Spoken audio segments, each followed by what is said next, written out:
Hey guys, welcome back to Magic TV. My name's Craig. It's 9 o'clock on a Monday. It's time for a 5x5. Now, this is where I take five tricks related to magic, or 5 subjects related to magic. I spend 5 minutes on each subject, and then I move on to the next subject. It's always quick. It's always snappy. You never know what you're going to get. But today I'm back with another one of the Performer Spotlight specials, where I take a particular performer and I show you 5 clips of them performing in the real world and what we can learn from watching them perform. I love these videos, and a lot of people do that watch them as well. I get so much great feedback from this because I hear so many people going, I've never seen this trick before. I've never seen this trick before. And so, this is something that I'm very passionate about doing on the channel. And today I'm going to be talking about Justin Willman. Now, Justin Willman is somebody that probably everybody is aware of because of Magic for Humans, which was his Netflix show that ran for many, many years. And he's made numerous TV appearances over the years as well.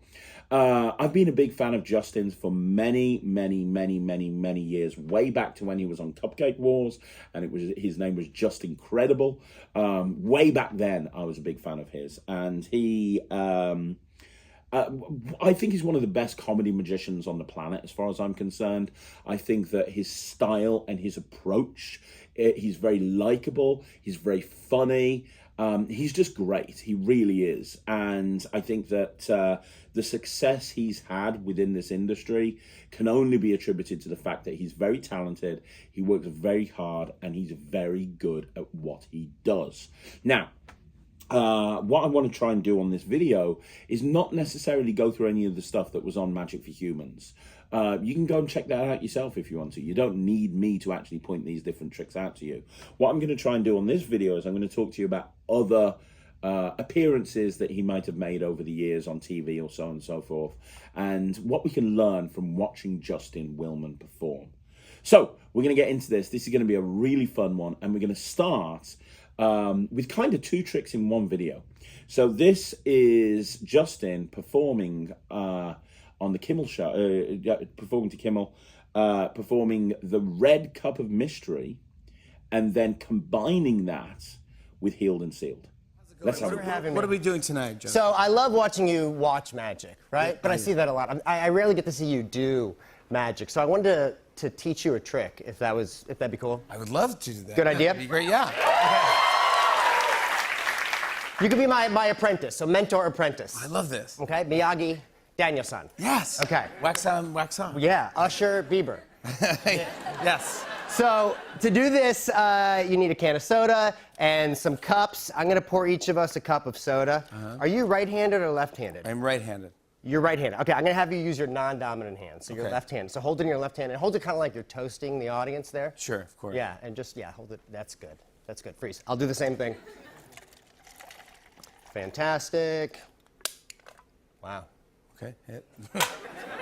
Impressive, yeah, amazing. I work out. Yeah, I gotcha. Cheers. Take the cup, rest it on top of your head like that. Don't let go of it, but just hold it so it's in line with the spine. All right, face the audience. So, Justin, Jimmy, 2 guys, 2 cups. No, 2 guys.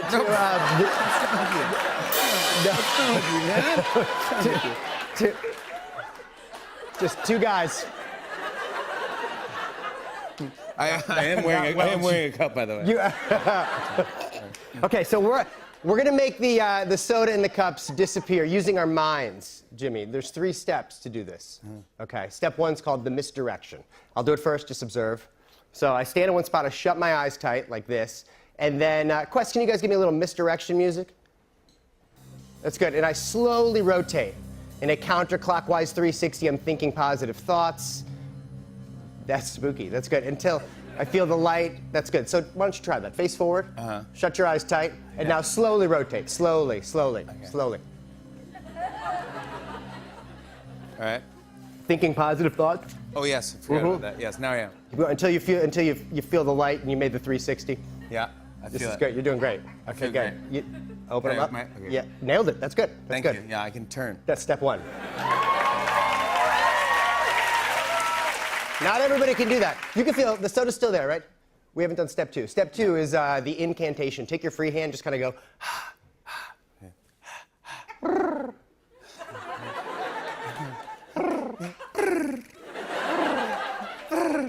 little more Cardi B, if you could. A little more. This part right All right, there. yeah. Step three is the vanish. It's where the soda disappears. I'll do it first, and then I'll tee up your performance. Okay, so here we go. It's a vanishing soda trick. 1, 2, 3. Yeah. Thank you. Thank you. I know how this ends. I know how this trick ends. Yeah. You do not look as happy as you did 30 seconds ago. Yeah. Don't be nervous. A wise man once said, "Leap, and the net will appear." He only said it once. Well, yeah, he's He died. dead. He's done. Well, he did say it though. So, but I'll count to 3, and I get to 3. You just slowly turn that cup over. Gotcha. 1, 2, 3.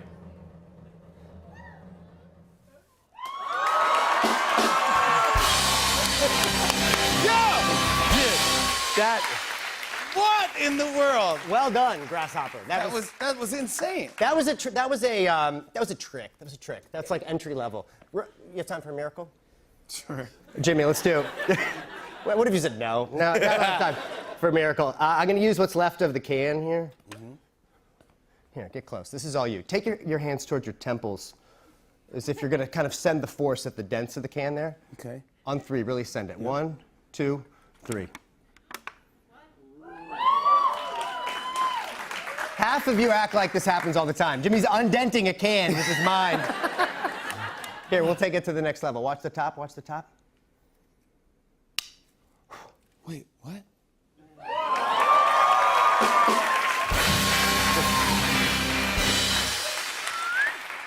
Go.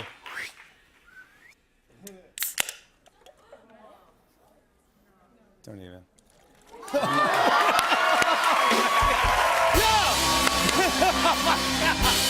You are awesome. Oh my gosh. Justin Willman, everybody. Okay, so first of all, let's just say it like it is. Justin went on national TV. This is a huge spot, right? He got invited onto national television, and he went out and he did a trick with some slush powder, and he did a trick that's like 20 or 30 years old that everybody says, oh, has been overexposed on the internet. And he got an incredible reaction. So the first thing that we need to learn from watching this is don't overthink. You know, if you're lucky enough to get an opportunity to perform on television or radio or something like that, don't overthink it. Don't try and put something together that's completely unique, that's never been seen before. Instead, maybe try and look at what you do. I know that he does this in his show. I know he does. So he's just taken something that he does in his show and he's gone and done it here because he knows it works. He's got all of the beats, and that's what you need to do sometimes. I see so many magicians that try and do something for the first time in a situation like this, and it doesn't go as well as it could have done if he'd been doing something else. So that's the first thing, right? The second thing is, don't overlook the simple tricks. Again, he killed with slush powder. I know so many magicians that poo-poo slush powder. Oh, I'm never going to use that because it's too simple. It's way too simple for me. I want something that's cutting edge. He killed with 2 cups. But the reason he killed, although the trick's really good, it's the routining behind the trick and the lines that he used. The lines that he used and the routining behind the trick are just exceptional. It's very, very funny. It's entertaining. Yes, there's a magical payoff, but the magical payoff isn't until the very, very end of the routine. Right up until that point, it's patter, it's presentation, it's patter, it's presentation. But he's holding the audience because of how captivating he is as a performer. The second thing that I think you can learn from this is notice how he's kind of combined 2 tricks together by calling back to the Coke that he used at the very, very beginning. I love the fact that he pulled the Coke out, crushed the can, put it to one side, made a joke about it, and then brought it back later, and everybody remembers that can was crushed, right? And it's the perfect way to combine these 2 tricks. You would look at this as one trick, when in fact we know as magicians it's 2 completely distinct separate tricks. But you would look at it as one trick, one act, one routine, because it seamlessly flows from one into the other, right? So that's really important and something that we really should bear in mind. And also, again, don't overlook that. I've been on discussion forums, I've been on Facebook, I've been on the Magic Cafe, and I've heard people say, oh, I don't do healed and sealed anymore because there's so many exposure videos on YouTube teaching you how to do healed and sealed. So here's a guy going on national TV and killing with it. Exactly the same trick. What you have to understand is those exposure videos aren't watched by very many people at all in the grander scheme of things. How many billion people on the planet and how many views those exposure videos get? In the grander scheme of things, it's not a major issue, right? And here's somebody who's not being restricted because he thinks something's been overexposed. Instead, he's going and doing this, and look at the reaction he got from it. He killed with this trick, and for good reason.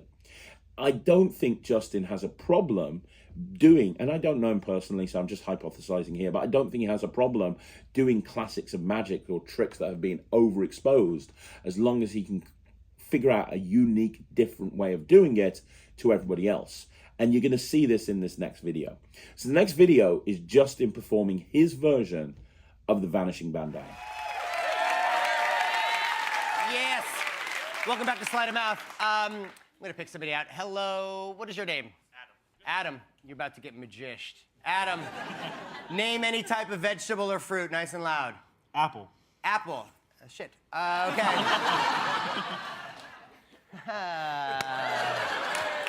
One day that's going to work. Seriously, one day the guy will say banana, and that could have been tonight, but I picked Adam. Great. I'd like to try something with Siri here. And what I love about what I'm going to try to do here is pairing the ancient art form of magic that I love to the new world of technology. So I'm going to see if Siri can teach me a magic trick. I'm going to patch in the Bluetooth here to the house sound system. All right, let's give it a go. Hello, Siri. Hello, Justin. Okay. Can you teach me a magic trick? Okay. Okay. I will help you create a magic trick using ordinary objects in your vicinity. Awesome. Awesome. What objects do you have nearby? I have a cloth napkin, a banana, Perfect. We'll use the cloth napkin and the bandana. It's actually a cloth napkin and a banana. Correct. The bandana. No. Pick Siri. up the bandana. Okay. Now, fold the bandana in half.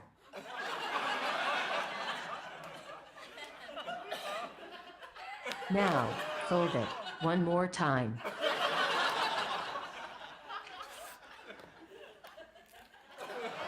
Okay. Take the folded bandana and hide it in your left hand. Remember to keep your hand held in a natural position. This is called palming. Okay. Still Open there. up the folded bandana. Show the audience it's a regular bandana by waving it up and down. If an audience member does not believe it is a real bandana, allow him to wipe his face on it. Adam. No. Pick up the cloth napkin and gather the corners together, forming a makeshift bag. Okay. Using your free hand, fold the bandana along the creases you made earlier and drop it into the makeshift bag. Okay. From the outside of the napkin, squeeze the bandana into a small little ball. What the audience didn't see is that you never really put the bandana into the napkin at all. You really kept it hidden in your left hand. Remember palming? No. Now, make a magical gesture. I don't know. Sorry. For the big finale, fling open the napkin and receive your well-deserved applause.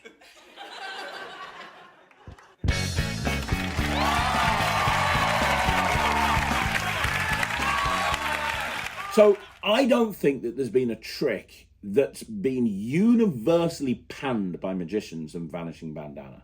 And I totally get why. I remember many, many years ago, like when I was first getting into illusion shows, must have been about 2008, 2009, maybe 2010, I don't know. I remember going to showcases and agents inviting me to showcases and asking me what I would do. And at the time I was doing vanishing bandana. And I said, hey, I could do the vanishing bandana. And they were like, no. We've had so many people do the vanishing bandana on showcases. Please don't do that. It's just going to switch the audience off. They've seen a lot of magic. And so I kind of transitioned out of doing the vanishing bandana out of necessity because I was told by agents not to do it. So I totally get what people are talking about. But on the flip side, you've got somebody like Mark James. I remember Mark James writing a blog maybe about 6 or 7 years ago about why he loves the vanishing bandana. And this is a guy who's at the top of his game and performing literally all over the world. So I think he knows what he's talking about, right? Now, what Justin's here has done is he's done the vanishing bandana. And what I want you to do is I want you to understand that your average person that's watching magic hasn't seen much magic before. We as magicians, we're overexposed to it. We see performances of magic all of the time. All the time. We go out to live shows, we go to conventions, we look at stuff on YouTube. We take in as much magic as we can. Your average lay people don't do that. They've maybe seen one performance before you at best. There's a very good chance they haven't seen the vanishing bandana at all, really, to be honest. And if they've never seen it before, think about how funny this is. In many ways, it's the perfect trick. Now, what Justin's done, and we talked about this in the first video about how he likes to put his own touch on stuff. You see this here by making Siri the person that is doing the instructions for the vanishing bandana, right? It's Siri that's doing it. Now, Scott Alexander went and kind of did stuff like this with shoe business, but he got away from the bandana thing completely, and it was more about a drink and a shoe. This, not that case. This is the vanishing bandana, but Siri's doing it. Makes it up to date. Makes it more 21st century. It's kind of like, okay, he's using a mobile phone. He's using a personal assistant on a mobile phone. This is not a trick from the 1960s that's been done to death. This is something new. This is something different. Think about how you can add that wrinkle into your performance. Think about how you can change things up. Think about how you can make things different, make things more you, so that you can take those classics of magic and perform them in your way and reinvigorate them. So with that in mind, I'm going to now show you another video. And this is another simple video. And you saw with the, well, we'll get into it in a minute. I'll talk about it in a minute. But first of all, let's have a look at it. This is Justin Willman performing Card in Blue. Because I'll do a trick right now. It's an okay trick, but then I'll show you how it's done, if that's all right. Sure. I'll do basically what Google does. You're doing now what every magician has Just touch the back of one. Just touch the back just of touch one? Okay, yeah, bang, that's right great. there. Take it. Look at it. Okay. Show it to the people. It's good that they see. Are you not allowed to see? It's the 8 of clubs I can see. That's Okay, all yeah, right. there's a giant monitor. All right.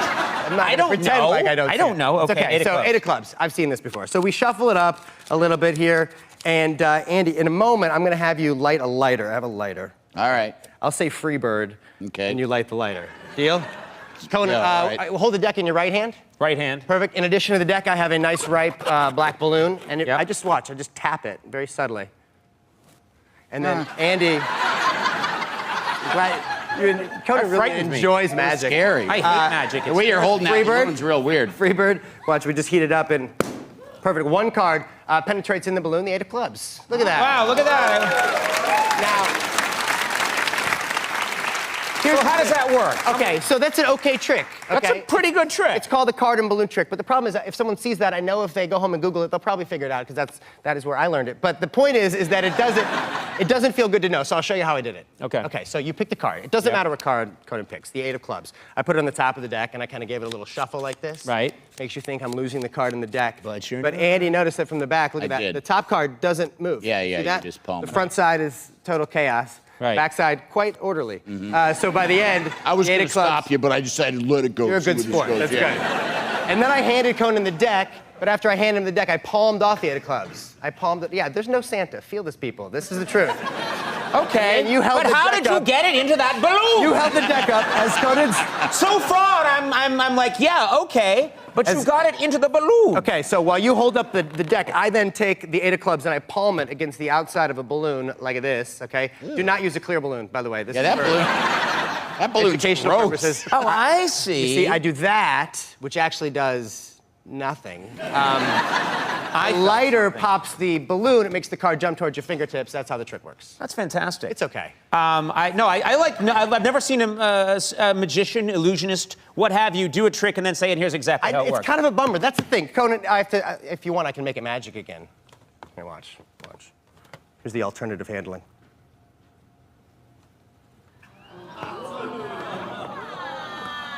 Okay, that was There we go, card and balloon. Okay, so that was Card and Balloon, and this is one of my favorite performances that I'm showcasing on this video for you. I love that trick, I really do. Now, one thing that you've probably noticed up until this point is Justin seems to have an uncanny ability of getting people to think that he's explaining how the trick works and then going in a completely different direction. Because you think about it with the red cup of mystery, hey, I'm going to teach you a trick, and he's apparently teaching everybody how to do this trick. Vanishing bandana, same sort of concept. Here, card and balloon, he's openly saying, hey, I'm going to teach you how to do this trick. Now that is a really strong hook, and I've talked on the channel before about hook lines and what you say to grab people's attention. Trust me, as a magician, if you say, hey, I'm going to teach you how to do a trick, you are going to grab people's attention. It's why silk to egg is such a popular trick, because you stand there saying, I'm going to teach you a trick, and then you apparently do. I mean, damn, right? And then you've got that magical payoff at the end. But it's the same thing with this. You say that you're going to teach them a trick. You do the trick first of all. Wow, this is amazing. And then you explain how the trick works, which is just a setup for this one final beautiful moment of magic where apparently the card just penetrates through the clear balloon and they see it go in there, and it's definitely 100% inside the balloon. Now, if Justin had performed this trick like that without the setup beforehand, so he said, hey, pick a card, you want this card, great, I'm going to take the card, I'm going to put it here in my palm, I'm going to go and get this clear balloon, watch this, 1, 2, 3, boom, it's going to go through, would it get a good reaction? Yes. Would it have got a better reaction than what he did in this video? No. And why not? Because it's all about the build-up. It's about that build-up to that one magical moment. In this case, he's showing them a trick. He's teaching them how it works. And then he's illustrating, you know, I love that line, well, you look disappointed now, let me bring the magic back, or let me show you that magic exists, or whatever it is he said. I love that line. And that moment where it goes through is incredible. It's incredible because it's a really strong visual piece of magic, but it's incredible as well because of the setup to it. And it's important to think about presentation. You know, unfortunately, because of David Blaine and Dynamo, and there's nothing wrong with David Blaine and Dynamo, I love them both to bits, but because their style is very much hit and run, it's like, hey, let me show you something.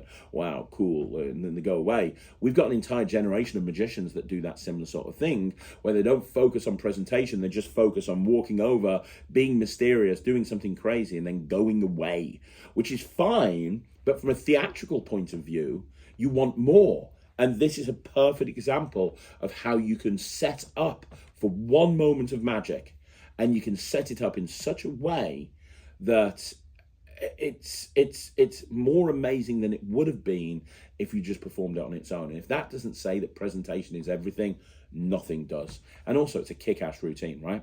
Now, talking about a kick-ass routine, I'm going to show you a performance of Justin now on Ellen. He went on Ellen many times. And this is one of those times. Let's have a look at that. All around me are familiar faces, worn out places, worn out faces. So let's call this the coconut routine, shall we? I think that's a good name for this. So the coconut routine, he's doing the same thing here, which he did with the red cup of mystery and healed and sealed, which is taking two tricks and putting them together. It would have been very easy for him to just bring out a coconut. It would have been very easy for him to just bring out a coconut, put the coconut down on the table and go, hey, I've got a coconut. But he didn't. He adapted Kevin James's Bowl-O-Rama into a really different version of Bowl-O-Rama, right? I don't know if that was unique to Justin. He came up with it specifically for this. I'm not too sure, but I love the idea of the coconut coming out of the pad. I also love the whole thing was themed about him having a kid, and you know, if there's one thing that we can learn from this, it's about making your magic personal. It's about bringing people in, making it personal, giving it a story, and this is the perfect example. He comes out, he says, "Hey, I'm having a kid. It's amazing. I've got this book. It shows you how big the kid's going to be. Look, right now, my kid's a coconut. How weird is that, right? Boom, there's a coconut." It's not just a trick being done for the sake of doing a trick. It's a trick being done during the course of a narrative. He's telling a story and magic is happening, which is just awesome, right? And then he's got this moment where, you know, somebody names a baby name, which is apparently the name that he's going to call his kid, and then boom, he opens it up, and he's got the item of clothing inside the coconut with the name embroidered on it. Now, here's the thing: I have no idea how he did that. No idea at all. If I had to guess, I would say using pre-show or something like that. Because I can't see how somebody could just have a free choice of a name and it's been in there from the beginning. I don't know if that's the case or not. I'm just hypothesizing, but I would imagine it's some sort of pre-show or stooging type thing, but I think it's probably more of a pre-show thing. And with that in mind, the thing that I want to say here is that don't be afraid to go and use techniques like that when you're performing on television. Now, I haven't got much experience performing on television. It's not something I've ever done in my career. Ryland has got way more experience than I have. But the one thing I understand from speaking to people that have done it a lot is, you know, it's a totally different performing environment, and you use that environment to your advantage. And if that means that you do some pre-show, so when you're actually displaying this on television there and then, it's a dual reality type situation, and the audience is seeing something, the audience at home are seeing something completely different to the person that you're speaking to, then by all means, if it elevates the trick and it makes it better. And that's what this does. It elevates it and makes it better. Something's happened before this. He hasn't just said to somebody, hey, pick a baby name, boom, it's embroidered on here. Something's happened before this. I don't know what, but whatever's happened before it, it's made this moment really powerful. And everyone's going to go away. Everyone's watching this is going to say, well, I saw something that I've never seen before. I've seen something, Justin Willman went on the Ellen Show and did something absolutely crazy. I can't believe that they did that. That was just insane, absolutely insane. And I think that if you are in the lucky position of being able to perform on stage, it's great for your career, but make advantage of it. Take advantage of it by doing something absolutely impossible that you wouldn't necessarily be able to do if you weren't within that TV environment.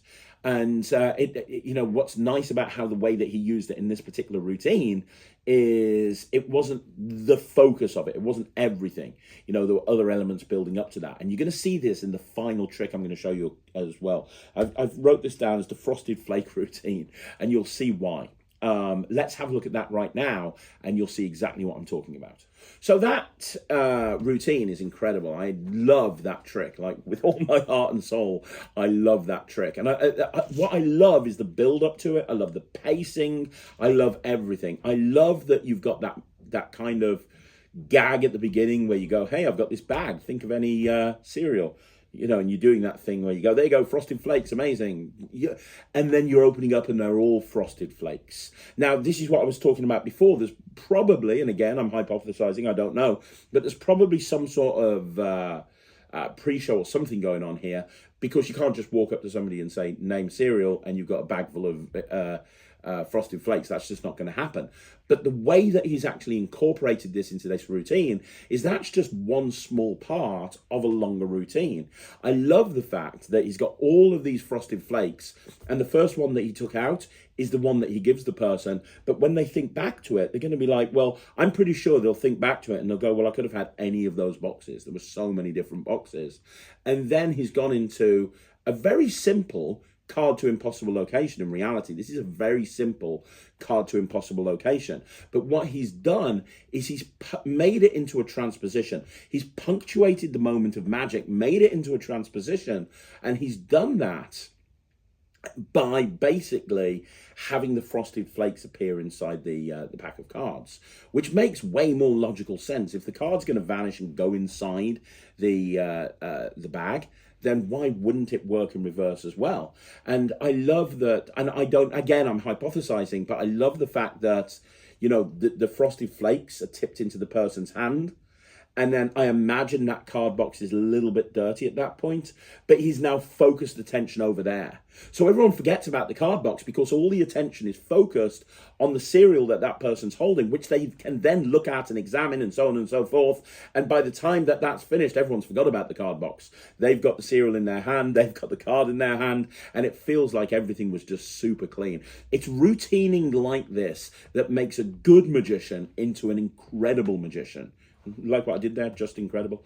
It's routining and it's thinking, and you can just tell. And again, I don't know Justin, but from my point of view, you can just tell that he sits there and he thinks about every single aspect of the performance. He thinks about every single aspect of the routine, and he works it through in his head. And then he works through what he's going to say, what's funny, what am I going to do there, what, you know, there's a bit of dead time there. What am I going to say to kill that dead time? And everything is worked out to the nth degree. So that's why I think the guy's incredible, frankly, as far as I'm concerned. And there's a lot we can learn from Justin Willman. And hopefully, watching this video, A, you've been entertained by seeing some of his performances, but B, you've maybe agreed with some of the points that I've made. So there you go, guys. That's another 5x5 in the bag. Do me a favor. Let me know what you think in the comments down below. Now you want to see more videos like this, you know what you got to do. Like the video, subscribe to the channel, leave a comment down below. Now I'm going to be back again tomorrow with another bunch of videos. Tuesday is normally a video with Matt, so look out for that. And don't forget, join the Netrix, www.thenetrix.com. That's www.thenetrix.com. Go and check it out, see what all the fuss is about, and get onto the Discord, because the Discord is there right now. As a Netrix member, you can access the Discord, and we are having so much fun in there. Chris James is smashing it out the park with all the different Q&As and things he's doing. So go check that out. I'll see you again soon. Thank you so much for watching. My name's Craig from Magic TV.